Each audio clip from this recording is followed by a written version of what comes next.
welcome back to the Nerd Shelves. I'm Judy. And I'm Michael. We got our clipboard back. We do, and it's been a while. About 5 months ago, we did our top 5 board games from 401 to 500 on BGG rankings. Yes. We will leave that link below. If you haven't seen it yet, go check it out. But it was fun. It was fun. It was a great list. But today, we're moving up in the world, and we are doing 301 to 400. Board games that are ranked 301 to 400 on Board Game Geek, and these are our top 5. Ours. So it's our opinion. If you have yours, that's great. Leave it at the comment and let us know. We would love to discuss about that. Absolutely. So let's get started. So, do you want to start with number 5? Sure thing. Number 5.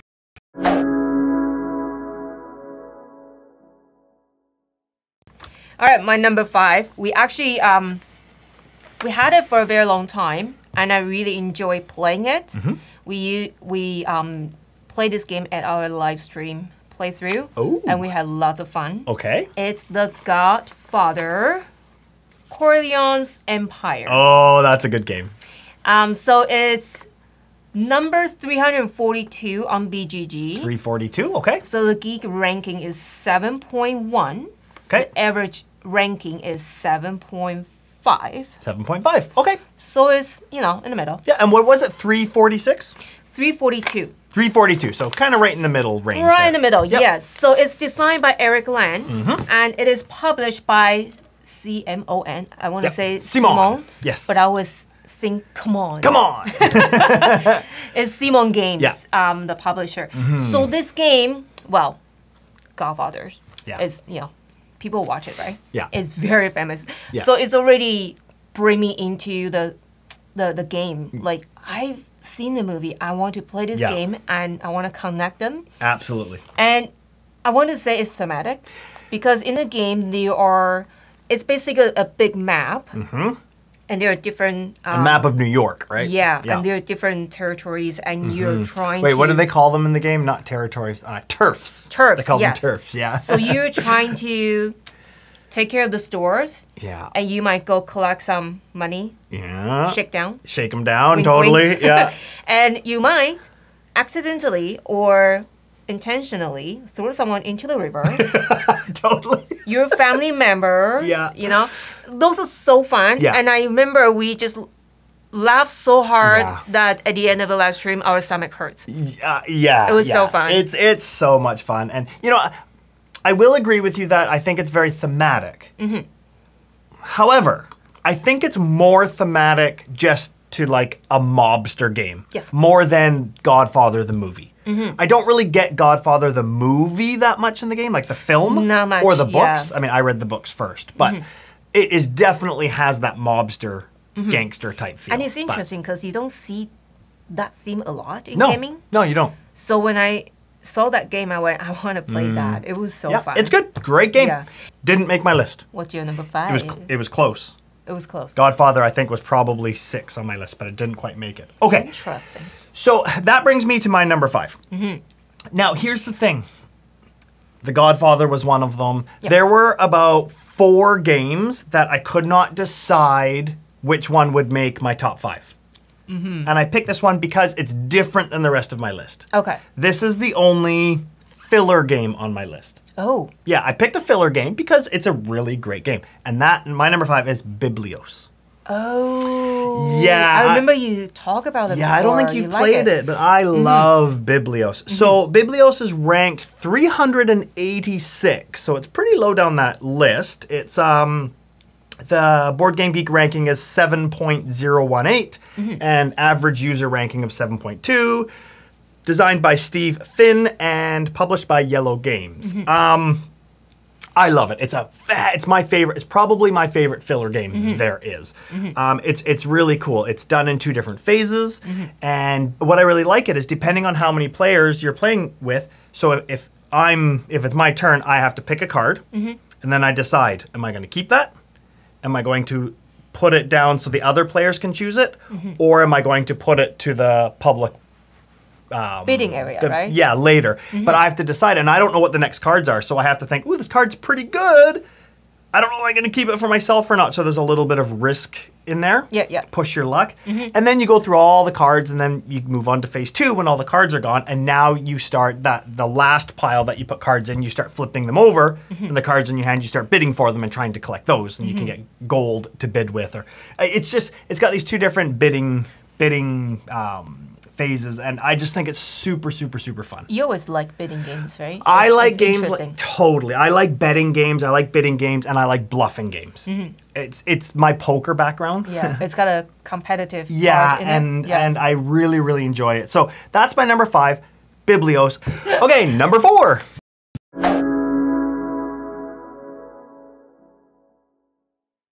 Eeyore.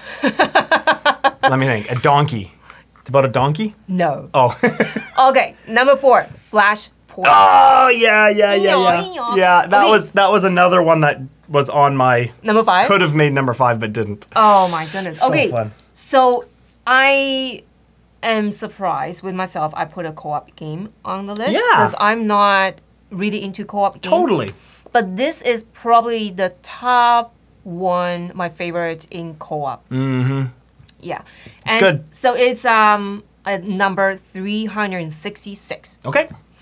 The geek ranking is 7.1. The average is 7.2. It's designed by Kevin Lansing and it's published by Indie Boards and Cards. So Flashpoint is firefighter trying to save everyone in a building from those hazard and the hot spot. Yeah, and the explosions, And so fun. Yeah, and you want to, save them, and you want to arrange those people, how to work with your teammate, and how to get those people out. Which room do you go in first, Yeah. and which wall do you break down first? Yeah. It's really hard. We did it on playthrough. It's got cats and dogs in there. the innocent, or the what are they called? Innocent bystanders? No, that's not what they're called. The victims. Victims, Yeah. yes. And so while you're busy saving people, now you have to save animals too. Yeah. But yeah, I know you love it because you love to play the sirens on the app I always have the app, yeah.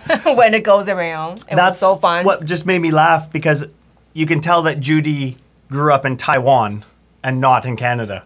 Because when you go, ee-yaw, That's what it sounds like. that's what it sounds like in Taiwan. I think England is England's close to that, actually. bee-bop, bee-bop. Yeah, it's something like that, where we're woo, woo. Yeah, it's interesting, yeah. Anyway, yeah. Anyways, that's not about board game. But that is my number 4. Great game. What's your number 4? Is that it? No.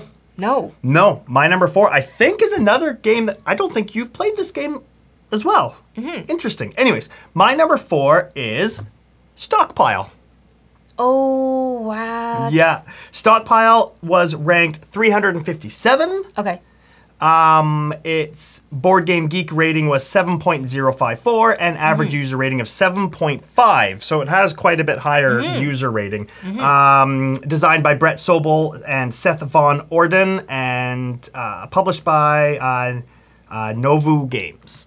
All right. What is it about? Stocks. That's probably why I haven't played it. And piles. No, so Stockpile is basically you are trading stocks. Yes. And it actually, in my opinion, I'm not a stock broker or trader or anything like that, but for the basic, what everybody knows about stocks, I think this handles the theme really well. Because in every round, you have some insider information. So you have information about what stocks are going to do well or not do well that other people might not have. And you can use that information to then start bidding on different stocks, knowing that they might go up or might go down, but you're also taking risks and all. It actually, to me, it really gives you the feeling of being a stockbroker.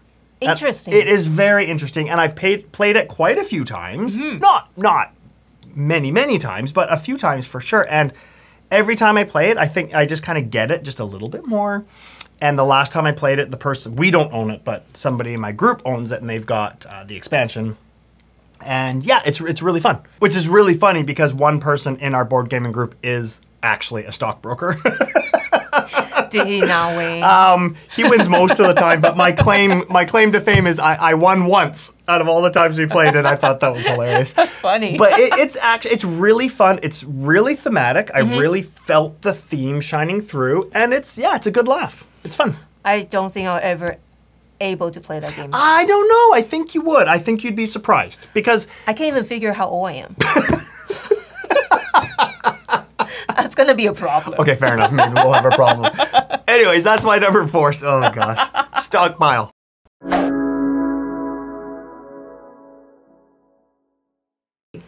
I love this game. It's Point Salad. Oh yeah. Oh, see, filler game. There you go. Yeah, it's A, colorful, B, educational, and C, is fun and fast. Yeah. And it's very basic. Very basic. So this game is 381. So it's kind of behind. Yeah. The geek rating is 7. The geek raking. Geek rating is 7.1, and the average is 7.3. Okay. Designer is Molly Johnson, Robert Melvin, and Sean Stankwitz, yeah. Thank you. Sorry if I read it wrong. I'm very bad. Sorry, Sean. And it's published by AEG. Yes. So, Point Salad. Yeah. And lovely designers too. They are so very lovely people. Very nice people. Yeah. Yes. Very lovely we people. love their games. Yeah. So this game is, salad.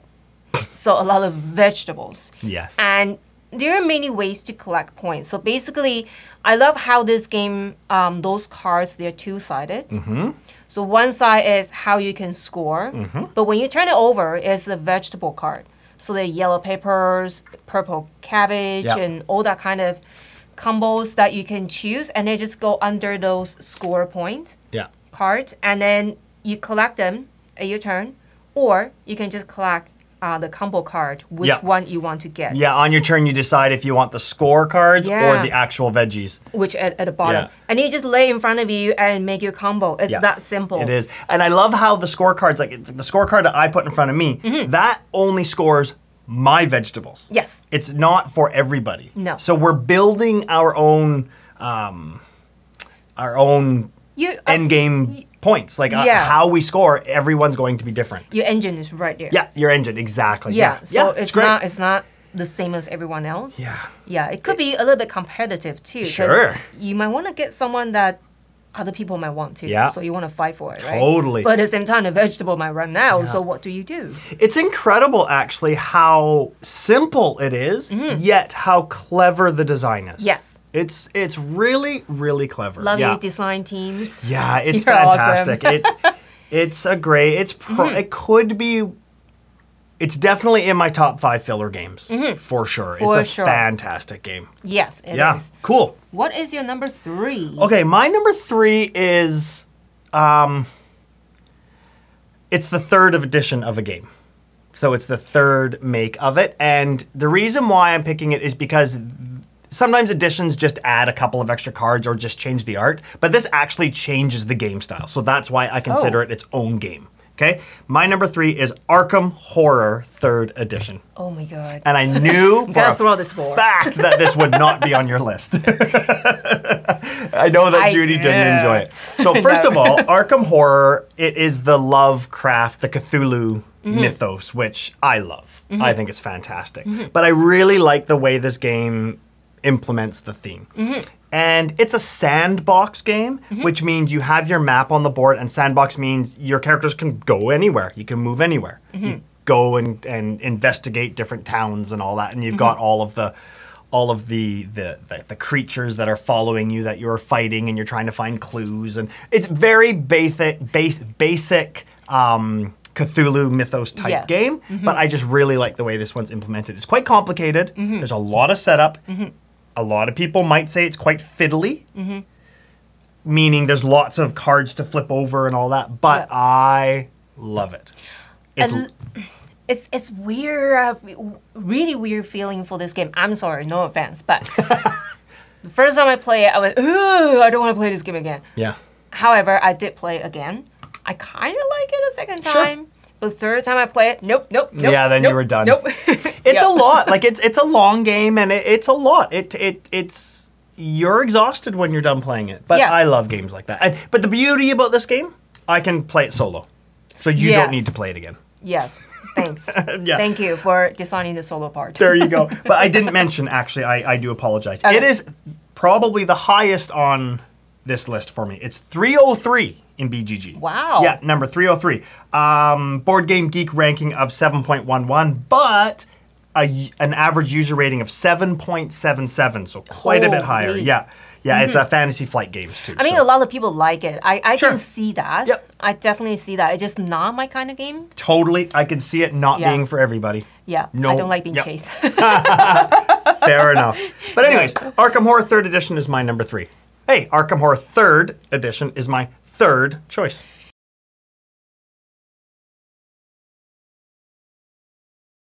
All right, my number 2. It's very tiny. Very tiny. Oh, I know what it is. Totally. It's Tiny Town. Yeah, good game. Tiny Town is at number 326. Okay.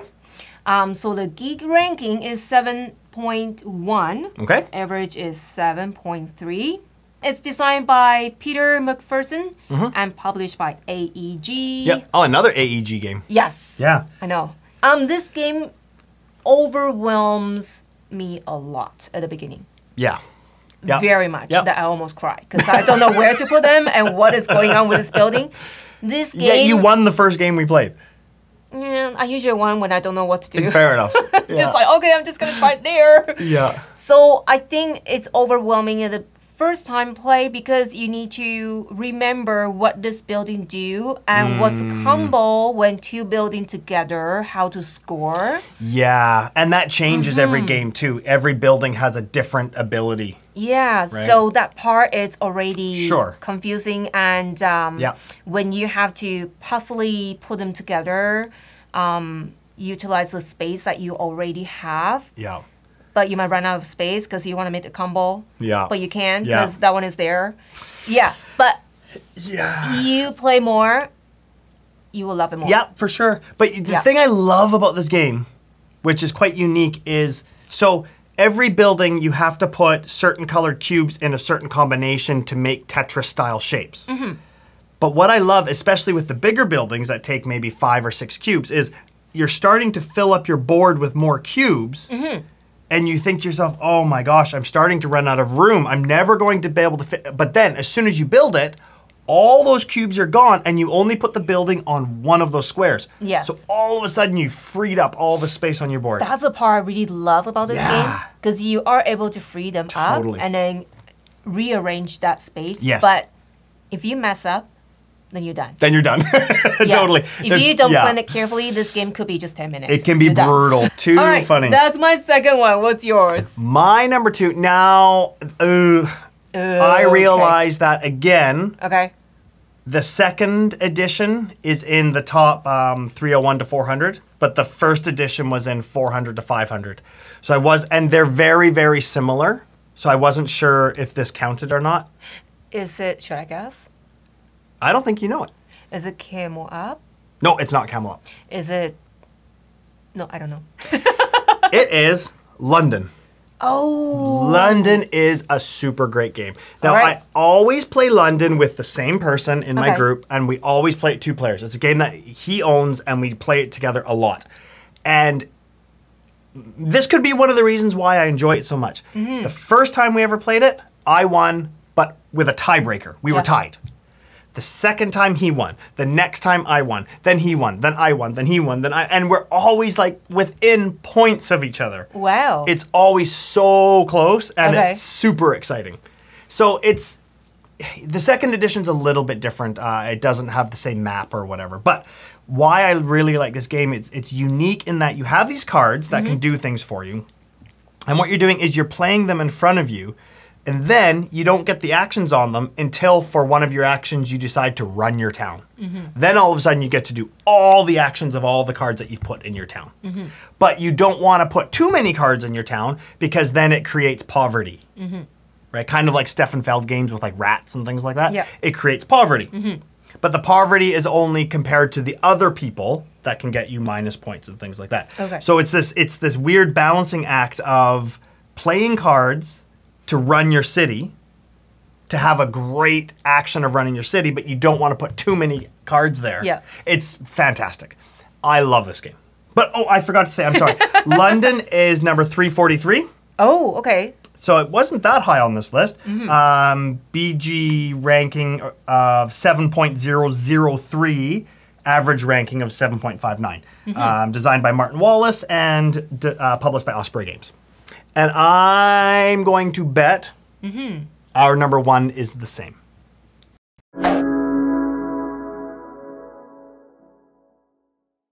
Oh, let me see. My number 1 is Seize the Day.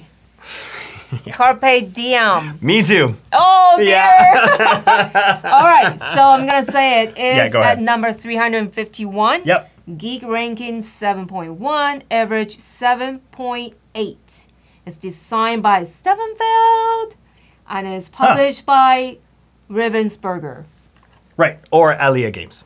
Yes. Yeah. So, Carpe Diem. Where should I start? Because you're building a villa and you have those dwelling and buildings and you're trying to produce their bread and veg, chickens and all that. It's like our retired life. I love it already. It's the retired life, Carpe diem, yeah. Right? Yeah. You want to seize the day and go retire and play game all day. There you go. Yeah. But I mean, there's a lot more to it than that. That's for sure. Yeah. So I love this game it's tile laying. Yeah. So you basically go different spot and then pick your tile and then lay on your board. You're trying to score on your playboard. Their outside score point as well. You try to match what you build in there. Yeah. And the intersect line, if it match, you get that score. Yeah. And at the side of your player board, there's also whole fun stuff.